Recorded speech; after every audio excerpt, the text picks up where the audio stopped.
हम कहे जाए तेजस्वी के संगे, लालू यादव के संगे, न हम गद्दार आदमी हमी, न हम गद्दारी करें। नमस्कार, आप लाइव सिटीज देख रहे हैं। मैं हूं गरिमा भारती।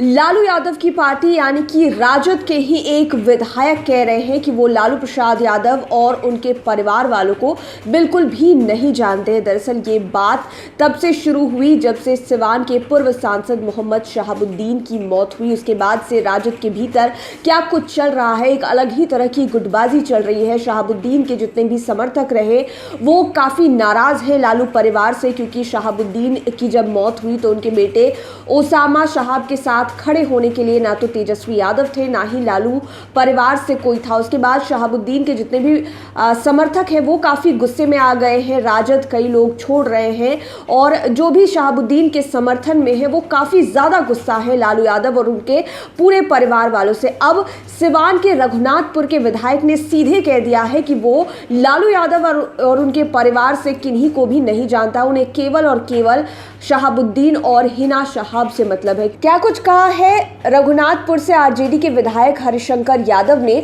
वो आप सुनिए। तेजस्वी यादव के साथ जाएंगे या फिर हिना साहब के साथ? ना हिना साहब को हम लोग गद्दार करने वाले लोग नहीं है।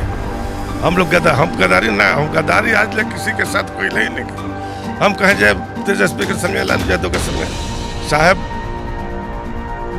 टिकट दिया हम इनकार करनी तक डटल है, पहले कि ना सीधे टिकट लेके अब आई है। आपका अथी है, पोजीशन है कि नहीं है, हम नहीं जानते। लालू परिवार से कोई विशेष मतलब? हमरा विशेष मतलब नहीं। हमरा मैडम सब हम एक बात बा, हम गद्दारी न आज तक ले किसी से कोई ले बनी, न हम गद्दार आदमी हमी, न हम गद्दारी करें। जहाँ मैडम रही है, जहाँ परिवार रही है। तो आपने हरिशंकर यादव को सुना, बड़ी बात कही है उन्होंने सीधे तौर पर कहा कि आरजेडी में लालू परिवार को वो नहीं जानते हैं तो केवल मोहम्मद शहाबुद्दीन और उनकी पत्नी हिना शहाब को जानते हैं। उन्हीं के बदौलत उन्हें टिकट भी मिला था।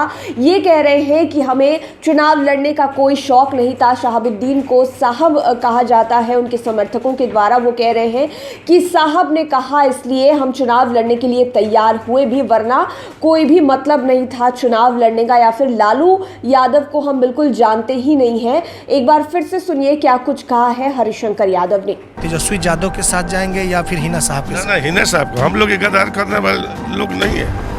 हम लोग हम गद्दारी ना, हम गद्दारी आज तक किसी के साथ कोई नहीं की। हम कहे जाए तेजस्वी के संगे, लालू यादव के संगे, साहब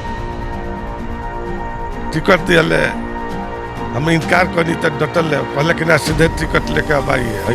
आपका अथी है, पोजीशन है कि नहीं है, हम नहीं जानते। लालू परिवार से कोई विशेष मतलब? हमरा विशेष मतलब नहीं। हमरा मैडम सब हम एक बात बा, हम गद्दारी न आज तक ले किसी से कोई ले बनी, न हम गद्दार आदमी हमी, न हम गद्दारी करें। जहाँ मैडम रही है, जहाँ परिवार रही है। तो आपने सुना किस तरह का बयान हरिशंकर यादव की तरफ से निकल कर आ रहा है। आरजेडी के विधायक हैं, इस बार सिवान के रघुनाथपुर से जीत कर आए हैं, लेकिन ये जो बातें कह रहे हैं वो बिल्कुल भी लालू यादव या फिर तेजस्वी यादव के पक्ष में या फिर आरजेडी के पक्ष में नहीं दिखाई दे रही है। इन दिनों आरजेडी के भीतर कैसे हालात हैं, जब से शहाबुद्दीन की मौत हुई है उसके बाद एक अलग ही तरह का माहौल हो गया है। शहाबुद्दीन के समर्थकों ने एक अलग गुट बना लिया है और दूसरी ओर लालू प्रसाद यादव या फिर तेजस्वी यादव के जो समर्थक हैं वो अपनी जगह पर खड़े हैं। लेकिन उनकी नाराज़गी इस बात को लेकर है कि जब साहब की मौत हुई तब लालू प्रसाद यादव के परिवार से कोई भी दिल्ली में उनके सुपुर्दे खाक के समय में मिलने नहीं आया या फिर उनके बेटे ओसामा के साथ खड़ा नहीं हुआ, जिसके वजह से आरजेडी के भीतर काफ़ी तनातनी वाला माहौल है। शहाबुद्दीन के जितने भी समर्थक हैं वो एक हो गए हैं और अब रघुनाथपुर के विधायक हरिशंकर यादव का आपने बयान सुना, सीधे कह रहे हैं कि लालू यादव या फिर उनके परिवार से कोई मतलब नहीं है। आरजेडी का मतलब उनके लिए शहाबुद्दीन और हिना शहाब है। अभी भी वो उनके साथ ही खड़े रहेंगे। उन्हें चुनाव लड़ने में भी कोई इंटरेस्ट नहीं था। शहाबुद्दीन यानी कि उनके साहब ने उन्हें हुक्म दिया तो उन्होंने टिकट लिया और फिर चुनाव लड़ा और जीत कर भी आए। लेकिन अभी जिस तरह का बर्ताव हुआ है या फिर जिस तरह की चीज़ें देखने को मिल रही है आरजेडी के भीतर, ओसामा साहब अकेले रहे पूरे समय अपने पिता के सुपुर्दे खाक के वक्त में, लालू परिवार से कोई नहीं रहा, तो इन सब चीज़ों का असर अब दिखाई दे रहा है, जिसका सीधा असर हो सकता है कि आने वाले समय में बिहार की राजनीति में भी आपको देखने को मिले। देखने वाली बात ये होगी कि आगे और क्या चीज़ें होती है इस मुद्दे पर और कितने मोड़ आते हैं। जो भी अपडेट्स होंगे हम आप तक ज़रूर पहुंचाएंगे। हमारे चैनल को सब्सक्राइब करें और साथ ही साथ फेसबुक पेज को ज़रूर लाइक करें। धन्यवाद।